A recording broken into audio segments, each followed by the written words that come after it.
Hello बच्चों, कैसे हो। लास्ट चैप्टर में हमने पढ़ा combustion, types of combustion, ignition temperature. ठीक है, आज हम पढ़ेंगे फायर, फ्लेम एंड फ्यूल। ठीक है, तो पहले हम शुरू करते हैं fire. What is fire?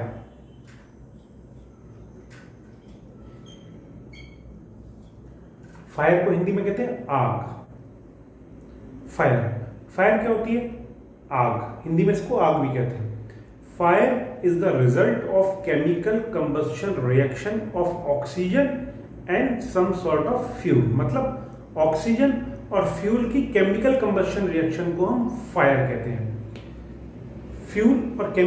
Fuel और ऑक्सीजन की जो रिएक्शन होती है उसको हम फायर कहते हैं। फायर, इसको नोट कर लेना, is the result of chemical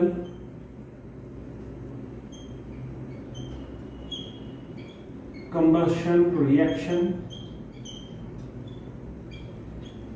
between oxygen and some sort of fuel. Fire के लिए दो चीज जरूरी है, एक तो ऑक्सीजन और दूसरा फ्यूल। थोड़ा सा ही फ्यूल हो और ऑक्सीजन हो, फायर रिएक्शन पॉसिबल हो जाएगी। ठीक है, अब फायर के लिए ये जब दोनों चीज जरूरी है, अगर इसमें से एक भी चीज नहीं होगी तो फायर पॉसिबल नहीं है। फायर की रिएक्शन, जो केमिकल कंबशन की रिएक्शन है, वो पॉसिबल नहीं है। सपोज करिए हमारे पास फ्यूल है बट ऑक्सीजन नहीं है, हम उसको कार्बन डाइऑक्साइड में बर्न करना चाहते हैं तो बर्न नहीं होगी। फायर के लिए क्या क्या जरूरी है? Oxygen and fuel. ठीक है, the extent of fire depends upon the quantity of fuel and quantity of oxygen. Fire कितनी ज्यादा लगेगी, आग कितनी ज्यादा लगेगी, ये डिपेंड करता है क्वांटिटी ऑफ फ्यूल और क्वांटिटी ऑफ ऑक्सीजन पे। जितनी ज्यादा ऑक्सीजन और फ्यूल होंगे, दोनों की क्वांटिटी ज्यादा होगी, ऑक्सीजन की एंड फ्यूल की, तो फायर की एक्सटेंट भी ज्यादा होगी। अगर क्वांटिटी कम है ऑक्सीजन की और क्वांटिटी कम है फ्यूल की, तो फायर की एक्सटेंट भी कम हो जाएगी। ठीक है, अब आग तो लगा दी हमने भाई, आग तो लग गई। अब इसको कंट्रोल कैसे करेंगे? जब आग लग गई है, आग डेंजरस तो होती है, इसको कंट्रोल करना भी आना चाहिए। कंट्रोल ऑफ फायर,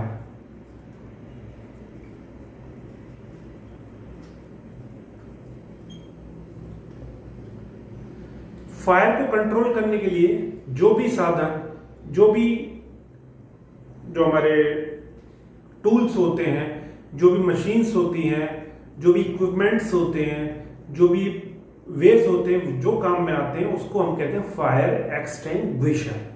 ठीक है,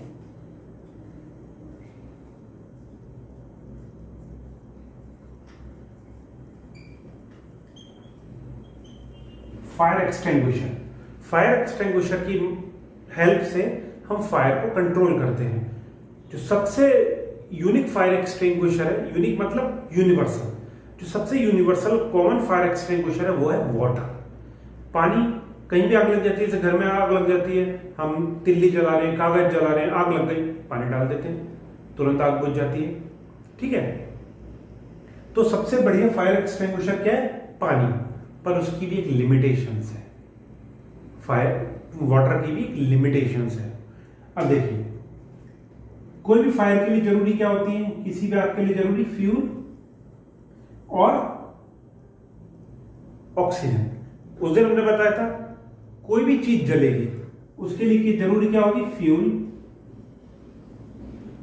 ऑक्सीजन एंड इग्निशन टेम्परेचर। ठीक है, क्या क्या जरूरी है? इग्निशन टेम्परेचर, फ्यूल और ऑक्सीजन। इसमें से जो भी चीज एक हम कट ऑफ कर देंगे, जो भी चीज कम कर देंगे, या तीनों चीज कम कर देंगे, फ्यूल तो कम हो नहीं सकता, जब आग लग गई, मान लीजिए किसी बिल्डिंग में आग लगी है, तो बिल्डिंग भी एक्ट एज अ फ्यूल, ठीक है, क्योंकि जो चीज जल रही है वही फ्यूल है। हम पेपर में आग लगाते हैं, पेपर फ्यूल बन जाता है। वुड में आग लगाते हैं, वुड फ्यूल बन जाती है। केरोसिन में आग लगाते हैं, kerosene fuel act as a fuel. तो तीन चीज जरूरी किसी भी फायर के लिए। फायर के लिए तीन चीज जरूरी है, ignition temperature, fuel and oxygen.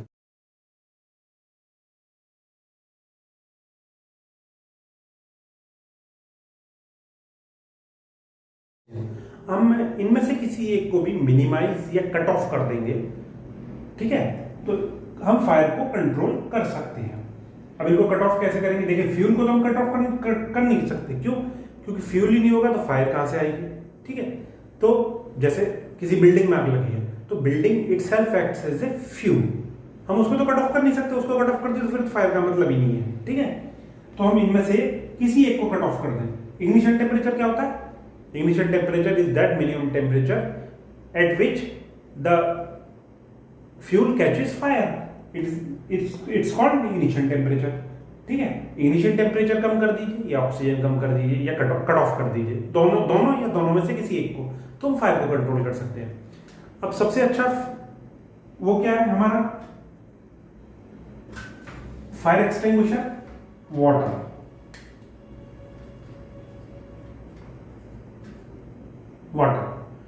Water हमारा यूनिवर्सल फायर एक्सटिंग्विशर है। हम इसको पेपर से, जब पेपर में आग लगती है, घर में क्या होता है, जैसे पेपर में आग लग जाती है, माचिस लकड़ी में आग लग जाती है, हम तुरंत पानी डाल देते हैं और आग बुझ जाती है। पानी क्या करता है? क्यों आग बुझती है? जरूर तीनों में से कोई एक चीज कट ऑफ की गई होगी, या तो इग्निशन टेम्परेचर, यहां बना लेते हैं, या तो इग्निशन टेम्परेचर, या फ्यूल, या ऑक्सीजन। फायर इन तीन चीज से होती है। आप फिगर में देख रहे हैं, ठीक है। इन तीन चीजों से फायर होती है, ठीक है। अब वाटर डालते हैं। वाटर क्या करता है? वाटर तो पानी ठंडा होता है, वाटर फ्यूल को ठंडा कर देता है, मतलब इग्निशन टेम्परेचर को डिक्रीज कर देता है। जब इग्निशन टेम्परेचर डिक्रीज हो गया तो कंबशन पॉसिबल नहीं होगा। क्यों? क्योंकि वो मिनिमम टेम्परेचर आग लगने के लिए मिलेगा ही नहीं, फायर के लिए, कंबशन के लिए वो टेम्परेचर मिलेगा ही नहीं, तो हमारा फायर कंट्रोल हो जाएगा, इग्निशन टेम्परेचर कंट्रोल हो जाएगा वाटर से। और दूसरा क्या करेगा? ऑक्सीजन को कट ऑफ कर देगा। अब देखिए, ये फायर है, ठीक है, हम इसमें वाटर डालते हैं तो वाटर इसके चारों तरफ एक ब्लैंकेट बना लेता है। उस ब्लैंकेट की वजह से बाहर से जो इसको ऑक्सीजन मिल रही थी, एयर मिल रही थी, वो कट ऑफ हो जाती है। जैसे हम क्या देखते हैं, कभी कहीं बिल्डिंग में आग लग जाती है तो लोगों को बचाते हैं तो उनके चारों तरफ कंबल डाल देते हैं, कंबल में उनको लपेट के बाहर ले आते हैं। कंबल काम क्या करता है? कंबल ऑक्सीजन की सप्लाई को कट ऑफ कर देता है। जो ब्लैंकेट डालते हैं हम लोगों को बचाने के लिए, वो ऑक्सीजन की सप्लाई को कट ऑफ कर देता है, तो फायर या कंबशन हो ही नहीं सकता। इसी तरह वाटर क्या करता है? ऑक्सीजन, देखिए ऑक्सीजन यहां से जाएगी, जा रही है, नहीं जा पाएगी, क्योंकि water acts as a blanket. तो वाटर ब्लैंकेट की तरह काम कर रहा है पर, तो हम फायर को वाटर से कंट्रोल कर सकते हैं। पर वाटर की भी एक लिमिटेशंस है। हम पेपर में आग लगे, कोल में लगे और आपका वुड में लगे, उसको हम वाटर से कंट्रोल कर सकते हैं as a fire extinguisher. But अगर इलेक्ट्रिसिटी से फायर हो, इलेक्ट्रिक फायर हो, तो हम उसको वाटर से कंट्रोल नहीं कर सकते। क्योंकि वाटर इटसेल्फ कंडक्ट्स इलेक्ट्रिसिटी, ठीक है। वाटर इलेक्ट्रिसिटी कंडक्ट करता है। जब वाटर इलेक्ट्रिसिटी कंडक्ट करेगा, हम आग पर पानी डालेंगे आग बुझाने के लिए, जो इलेक्ट्रिक से लगी है, इलेक्ट्रिक फायर है, तो हमें खुद करंट लग जाएगा, हम खुद को नुकसान पहुंचा लेंगे और वो फायर बंद नहीं हो पाएगी। इसलिए इलेक्ट्रिक फायर में वाटर का कभी भी यूज नहीं करना चाहिए। नंबर 2, वाटर कहां और काम नहीं आता है? जब आग fire due to petrol, diesel, kerosene oil, ठीक है, पेट्रोलियम से आग लगे तो भी वाटर यूज नहीं करना चाहिए। क्यों नहीं करना चाहिए? पेट्रोल, डीजल या केरोसिन वाटर से हल्के होते हैं, ये ऊपर तैर जाते हैं, पानी के ऊपर आ जाते हैं, सरफेस पे आ जाते हैं और वाटर नीचे सिंक कर जाता है। उससे क्या होता है, इसका इग्निशन टेम्परेचर, फ्यूल का इग्निशन टेम्परेचर भी डाउन नहीं हो पाता।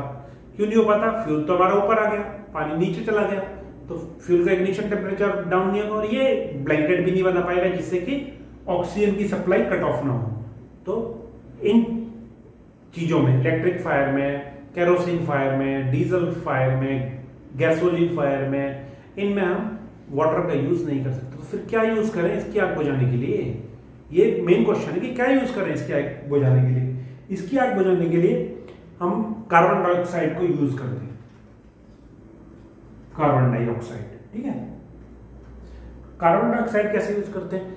कार्बन डाइऑक्साइड गैस को हाई प्रेशर पे सिलेंडर्स में फिल किया जाता है, जैसे कि एलपीजी गैस जो हम घर में यूज करते हैं, इसको हम फिल करते हैं सिलेंडर्स में हाई प्रेशर पे। जब इसको हम इजेक्ट करते हैं, कहीं फायर लगी हो, आग लगी हो, उसको इजेक्ट करते हैं, स्प्रे करते हैं गैस को, तो ये लिक्विड फॉर्म में है गैस हाई प्रेशर पे सिलेंडर के अंदर, हम इसको इजेक्ट करते हैं तो गैसेस फॉर्म में बाहर निकलती है और हाई प्रेशर से एकदम लो प्रेशर में आती है और इसका टेम्परेचर बहुत डाउन हो जाता है, जिसकी वजह से ये इग्निशन टेम्परेचर को डाउन कर देती है, इग्निशन टेम्परेचर को लो कर देती है, फ्यूल के इग्निशन टेम्परेचर को लो कर देती है कार्बन डाइऑक्साइड।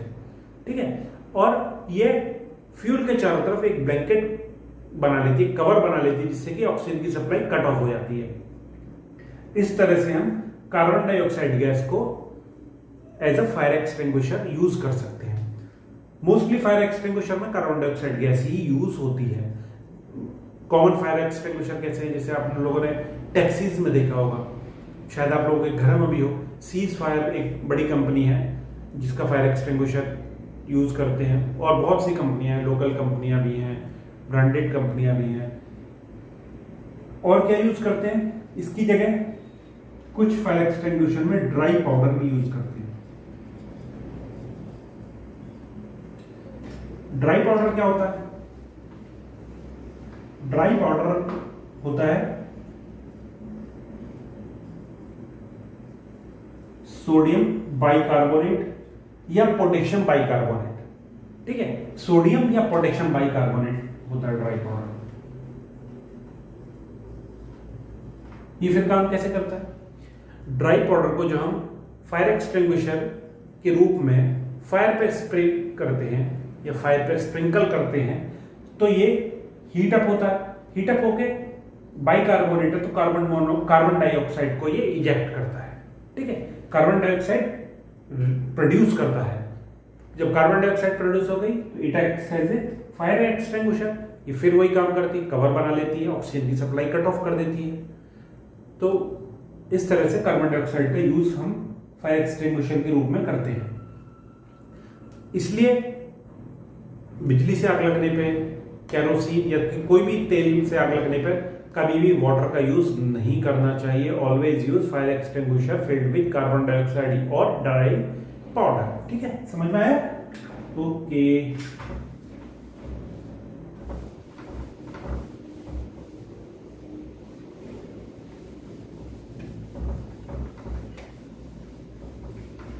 अब फायर के बाद आते हैं फ्लेम।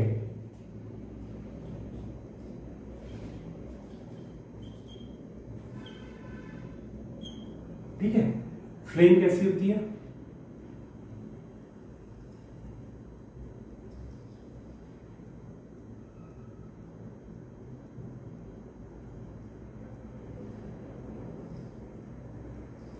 सपोज करो कैंडल है,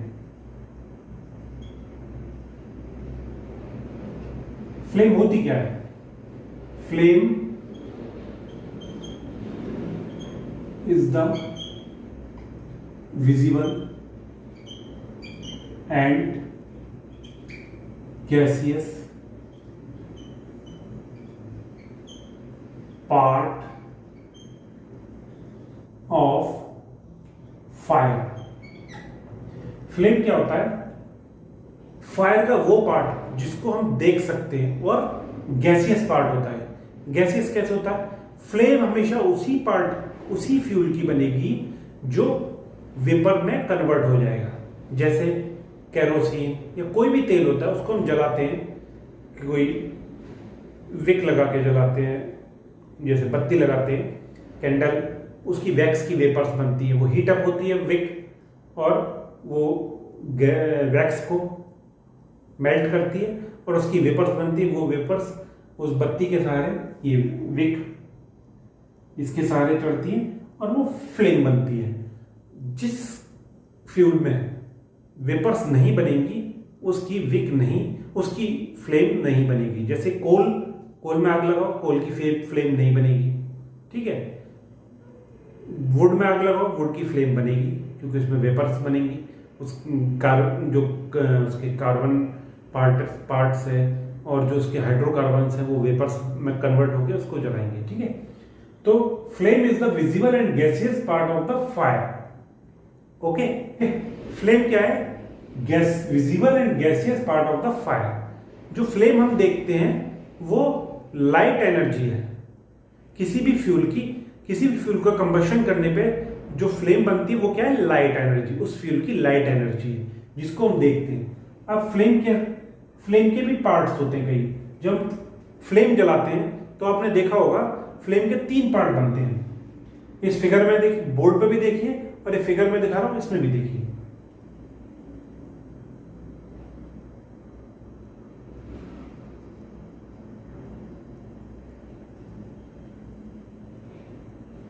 ये 3 पार्ट बनते हैं। ये बाहर वाला पार्ट होता है ब्लू कलर का, ये होता है येलो या ऑरेंज। अंदर वाला होता है,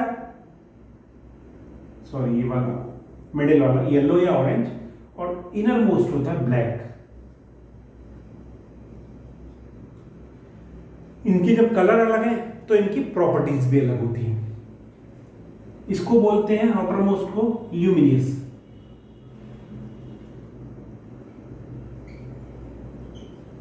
part, sorry non luminous part. Outer most को नॉन ल्यूमिनस पार्ट बोलते हैं, मिडिल वाले को luminous.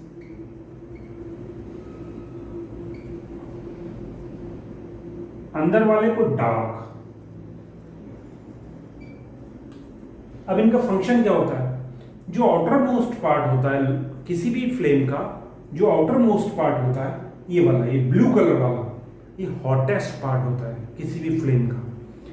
Blue part, that is non-luminous part, is the hottest part of the flame, and middle one, which is yellow or orange in color, is called luminous part, and it is moderately low part. Dark, innermost part is black in color, and it is called dark in color, and it is comparatively lower in temperature than other 2 parts, ठीक है। जो non luminous part होता है blue colour का, ये hottest part होता है। ये किस वजह से होता है? फ्यूल के कंप्लीट कंबशन की वजह से ये नॉन ल्यूमिनस पार्ट बनता है और ये ब्लू कलर का होता है। जैसे हम घर में गैस जलाते हैं, ठीक है, जब तक ब्लू कलर की लौ आती है, फ्लेम आती है ब्लू कलर की, घर पे आपके मदर या फादर कहते हैं भाई गैस फुल फ्लो में जल रही है, अच्छी जल रही है, और उससे हमारा क्या होता है? हीट अच्छी निकलती है। वो नॉन ल्यूमिनस पार्ट है। हीट अच्छी मतलब ज्यादा गर्म करता है, वो हॉटेस्ट है, वो नॉन ल्यूमिनस है। वो कंप्लीट कंबशन से बनता है, फ्यूल के कंप्लीट कंबशन से ल्यूमिनस पार्ट बनता है, वो ब्लू कलर का होता है। नॉन ल्यूमिनस पार्ट बनता है, वो ब्लू कलर का होता है। अब बीच वाला पार्ट जो येलो कलर का होता है, येलो या ऑरेंज कलर का होता है, उसको बोलते हैं ल्यूमिनस पार्ट, और ये मॉडरेट कंबशन से बनता है, ठीक है। मॉडरेट या incomplete moderate combustion of fuel, ठीक है। ये मॉडरेट कंबशन से बनता है फ्यूल के, और ये येलो कलर होता है। In comparison to blue part, yellow part का टेम्परेचर कम होता है, ठीक है।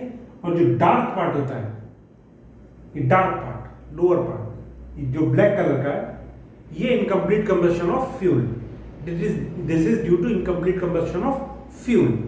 और ये ब्लैक क्यों होता है? अनबर्न्ड, बिना जले कार्बन पार्टिकल्स की वजह से ये ब्लैक कलर का होता है, ठीक है। जब आप देखते हो घर पे गैस खत्म होने वाली होती तो रेड रेड होने लगती है, मतलब इनकम्प्लीट कंबशन स्टार्ट हो जाता है। This indicates that your fuel is going to over. ठीक है, आपका जो एलपीजी गैस वो खत्म होने वाली है। ये डार्क पार्ट किस वजह से बनता है? Incomplete combustion. और ये किस वजह से ब्लैक होता है? अनबर्न्ड कार्बन पार्टिकल्स की वजह से ये ब्लैक होता है। ओके, अब आते हैं फ्यूल।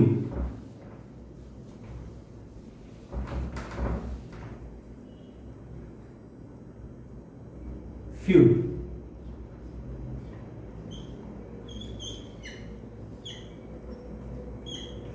फ्यूल क्या होता है? आपने देखा होगा जब घरों में, अच्छा इससे पहले एक चीज और बताना चाहता हूं। जो अभी मैंने बताया था कि जो आउटर मोस्ट पार्ट होता है किसी भी फ्लेम का, ब्लू कलर वाला हॉटेस्ट पार्ट होता है। आपने देखा होगा गोल्ड स्मिथ मतलब सुनार जो सोने का काम करते हैं, वो एक पतली सी स्ट्रॉ से, मेटल की स्ट्रॉ से उसमें फूंक मारते हैं और उसकी हेल्प से गोल्ड को मेल्ट करते हैं। वो क्यों करते हैं? वो हॉटेस्ट पार्ट में को ब्लो करते हैं एयर से। जो hottest part of the flame होता है वो जाके गोल्ड पे स्ट्रक करता है और वो हॉटेस्ट पार्ट होने की वजह से उसको फ्लेम मेल्ट कर देता है। इसलिए वो सिर्फ हॉटेस्ट पार्ट को स्ट्रक करते हैं। ठीक है, चलिए अब आते हैं फ्यूल। फ्यूल क्या होता है? आपने घरों में देखा होगा खाना बनाने के लिए गैस यूज करते हैं या लकड़ी यूज करते हैं या काऊ डंग यूज करते हैं, कुछ भी यूज करते हैं। द फ्यूल क्या होता है? जिस चीज से हम खाना बना रहे हैं, हीट एनर्जी प्रोड्यूस करते हैं। ठीक है, what is fuel? Fuel is the substance which gives heat and energy. Heat is also is the form of energy. The fuel is the substance which gives heat on combustion. Yeah, fuel is the substance which gives heat when burns. ठीक है, fuel क्या है? Fuel is the substance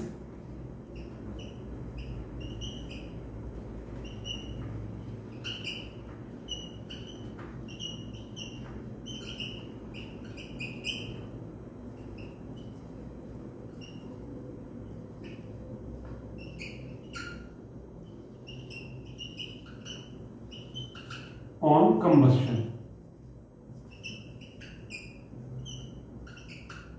fuel क्या है?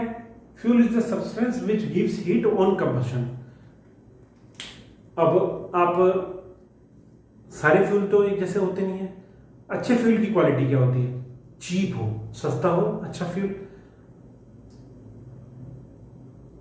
Easily available हो, आराम से मिल सके, इजीली कंबस्टेबल हो, यानी आराम से वो जल जाए, लॉट ऑफ हीट प्रोड्यूस करे, ज्यादा हीट प्रोड्यूस करे, कम फ्यूल ज्यादा हीट प्रोड्यूस करे। ठीक है, वो अच्छा फ्यूल है। और अनवांटेड सब्सटेंस प्रोड्यूस ना करे। Unwanted substance means gas, poisonous gases, carbon particles. अब कोई भी फ्यूल है ये सब तो प्रोड्यूस करेगा ही। अनवांटेड सब्सटेंसेस जैसे पॉइजनस गैस प्रोड्यूस करेगा, कार्बन मोनोऑक्साइड प्रोड्यूस करेगा, कार्बन डाइऑक्साइड प्रोड्यूस करेगा, सल्फर डाइऑक्साइड प्रोड्यूस करेगा, नाइट्रोजन के ऑक्साइड प्रोड्यूस करेगा। तो इसलिए कोई भी फ्यूल आइडियल फ्यूल नहीं होता है। किसी भी फ्यूल में आइडियल क्वालिटी नहीं होती है, कुछ ना कुछ उसमें कमियां रह जाती हैं।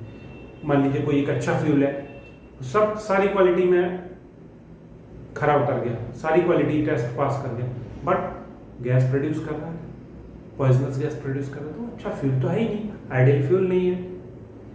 और डिफरेंट फ्यूल्स की कॉस्ट भी डिफरेंट होती है। जितना हम उस फ्यूल को रिफाइन करते जाएंगे, जितना रिफाइन करते जाएंगे, जितना गुड क्वालिटी का फ्यूल आएगा उसकी कॉस्ट उतनी ही बढ़ती जाएगी। ठीक है, अब आती है चीज fuel efficiency.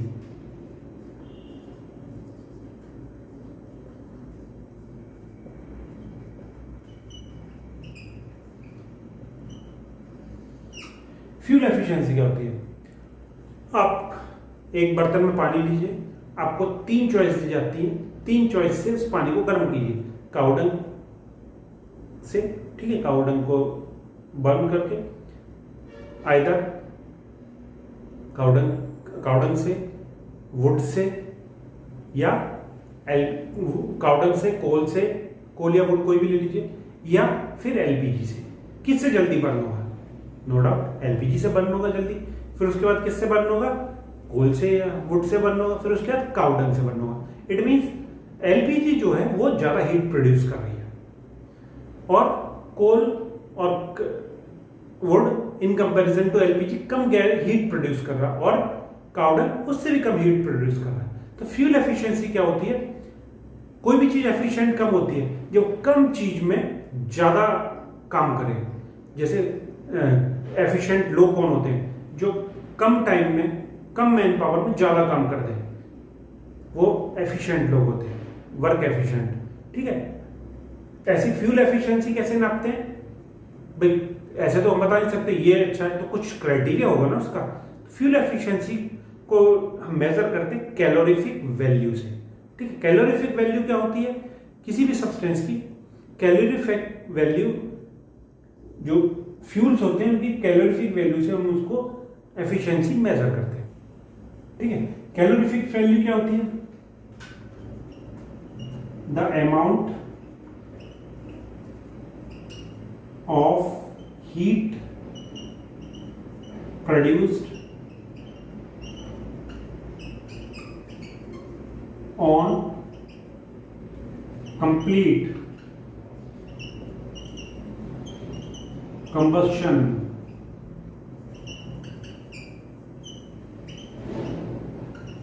of 1 kg of fuel is called its calorific value।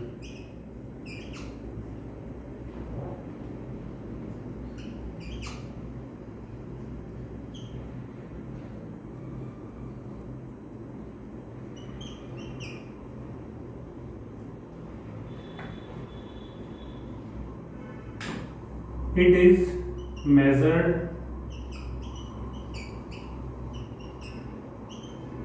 in kilojoule पर केजी। इसका मतलब क्या हुआ?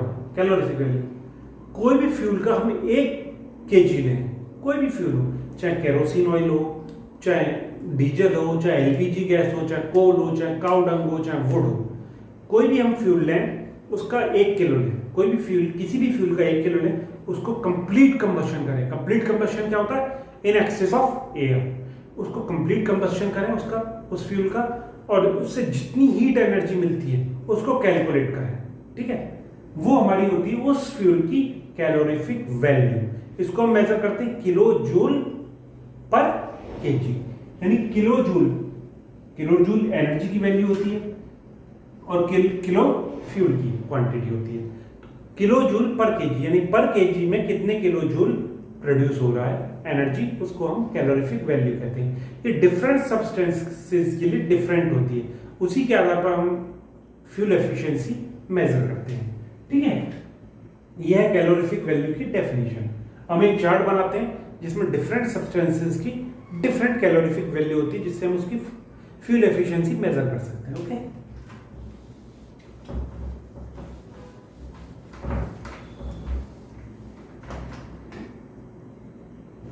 तो अब देखते हैं इनका कंपैरिजन। एक हमने चार्ट बनाया, आपकी बुक में बना हुआ है। काउडंग की कैलोरीफिक वैल्यू है, ये कैलोरीफिक वैल्यू दी हुई है, डिफरेंट फ्यूल्स दी हुए हैं। काउडंग की कैलोरीफिक वैल्यू है 6000 to 8000 किलोजूल पर किलोग्राम। वुड की 17000 to 22000 किलोजूल पर किलोग्राम। देन कोल की 25000 to 33000 किलोजूल पर kilogram. Then petrol, kerosene and diesel, इन तीनों की सेम कैलोरीफिक वैल्यू है अप्रोक्सीमेट 45000 किलोजूल पर किलोग्राम। देन मीथेन और सीएनजी की कैलोरीफिक वैल्यू सेम है 50000 किलोजूल पर किलोग्राम। एलपीजी की 55000 किलोजूल पर किलोग्राम। बायोगैस की 35 to 40000 किलोजूल पर किलोग्राम। देन आता है हाइड्रोजन, इसकी है 1,50,000 किलोजूल पर kilogram. It means hydrogen is more fuel efficient। 1 kg hydrogen 1,50,000 kilo joule पर किलोग्राम एनर्जी प्रोड्यूस करता है, हीट एनर्जी इतनी प्रोड्यूस करता है। सबसे कम किसकी है इसमें? काउडंग की, जो सिर्फ 6,800 to 8,000 कैलोरीफिक वैल्यू है जिसकी। तो ये हमारी कैलोरीफिक वैल्यू है। It means would more efficient है, उससे मोर एफिशिएंट कोल, उनसे more efficient petrol, kerosene and diesel, उससे मोर एफिशिएंट मीथेन, उससे more efficient CNG and CNG, LPG उससे कम है। सबसे ज्यादा फ्यूल एफिशिएंट कौन है? हाइड्रोजन। ठीक है, ये आप अच्छी तरह समझ लीजिए, आपकी बुक में चार्ट दिया हुआ है।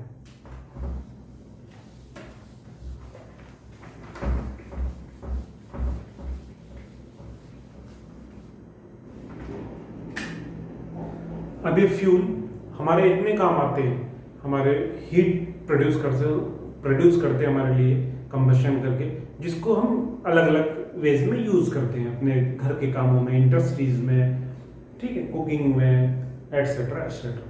पर इन फ्यूल से हमें बहुत हार्मफुल प्रोडक्ट्स भी मिलते हैं। ठीक है, जैसे हम कोल, वुड, पेपर या जो भी मैक्सिमम फ्यूल को हम कंबशन करते हैं, उससे हमें कार्बन मोनोऑक्साइड मिलती है। कार्बन मोनोऑक्साइड क्या करती है? कार्बन मोनोऑक्साइड एक तो पॉइजनस गैस है, poisonous in comparison to breathing problem होती है उससे, ठीक है, एलर्जी हो जाती है। और मेन उसका क्या है? कार्बन मोनोऑक्साइड से एटमॉस्फेयर का टेम्परेचर इंक्रीज होता है, जिससे ग्लोबल वार्मिंग होती है। ग्लोबल वार्मिंग क्या है? जब एटमॉस्फेयर का टेम्परेचर इंक्रीज होता है तो उससे जो हमारे ग्लेशियर्स हैं, जो आइस स्नो है, वो मेल्ट होना शुरू हो जाती है। वो मेल्ट होती है तो सी का लेवल इंक्रीज होना स्टार्ट हो जाता है। सी का लेवल इंक्रीज होता है तो जो कोस्टल एरियाज होते हैं और जो लोअर एरिया होते हैं वो सिंक होना शुरू कर देते हैं, वहां पानी का लेवल बढ़ने लगता है। ये ग्लोबल वार्मिंग है। ग्लोबल वार्मिंग से और क्या होता है? बिना मौसम के बरसात होती है, गर्मी ज्यादा पड़ती है, सर्दी ज्यादा पड़ती है, यानी मौसम वेदर डिस्टर्बेंस बहुत ज्यादा हो जाता है। और क्या होता है? इनकम्प्लीट कंबशन से कार्बन मोनोऑक्साइड गैस निकलती है। कार्बन मोनोऑक्साइड बहुत जहरीली गैस है।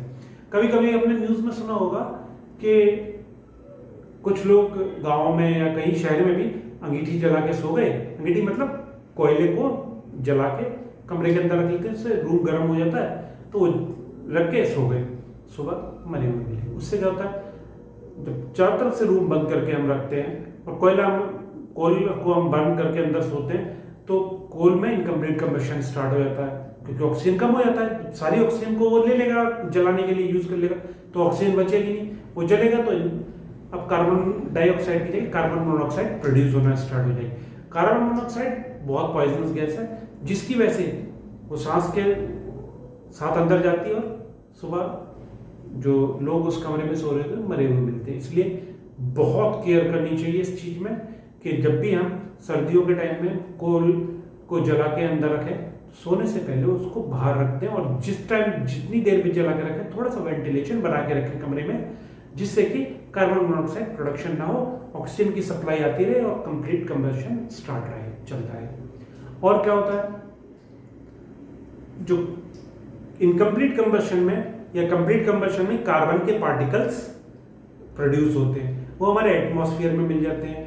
वो जब हम ब्रीथ करते हैं, हमारी सांस के साथ रेस्पिरेटरी सिस्टम्स में अंदर जाते हैं, हमको ब्रीथिंग प्रॉब्लम होने लगती है, हमको तरह तरह की बीमारियां हो जाती हैं, ये कार्बन पार्टिकल्स की वजह से। और क्या होता है? जब भी हम कोई केरोसिन ऑयल या कोई भी पेट्रोलियम प्रोडक्ट हम कंबशन करते हैं, उसका कंबशन होता है, तो सल्फर डाइऑक्साइड गैस प्रोड्यूस होती है। सल्फर डाइऑक्साइड गैस, क्योंकि सल्फर कंटेंट भी होता है पेट्रोलियम प्रोडक्ट्स में, सल्फर डाइऑक्साइड गैस प्रोड्यूस होती है। नाइट्रोजन के ऑक्साइड्स प्रोड्यूस होते हैं कंबशन से। तो वो क्या करते हैं? वो एटमॉस्फेयर में घुल जाते हैं और जब भी बारिश होती है तो बारिश के साथ नीचे आ जाते हैं, और वो बारिश एसिड रेन कहलाती है। उस एसिड रेन से क्रॉप को नुकसान होता है, रस्टिंग फास्ट हो जाती है आयरन की, लोगों को नुकसान होता है, ठीक है। उससे एसिड रेन बहुत ही हार्मफुल होती है।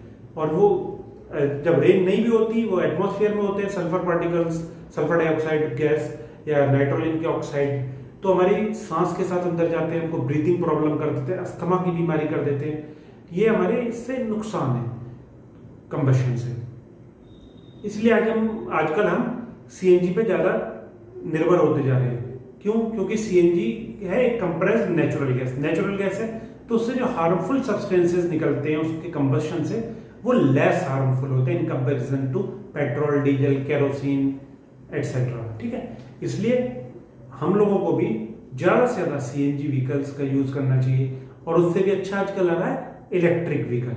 इलेक्ट्रिक व्हीकल में नो कंबशन, ओके, कोई कंबशन ही नहीं है, कोई हार्मफुल प्रोडक्ट प्रोड्यूस ही नहीं होगा। इसलिए गवर्नमेंट भी इलेक्ट्रिकल व्हीकल्स को प्रमोट कर रही है। ठीक है, ये हमारा चैप्टर खत्म होता है आज यहाँ। आप इसके क्वेश्चन आंसर करिए, इसकी प्रॉब्लम्स सॉल्व करिए, इसको पूरा रीड करिए चैप्टर को अच्छी तरह से। और जो जो मैंने पढ़ाया उसको एक बार नहीं बार बार देखिए, अच्छी तरह से रिवाइज करिए। Okay, bye.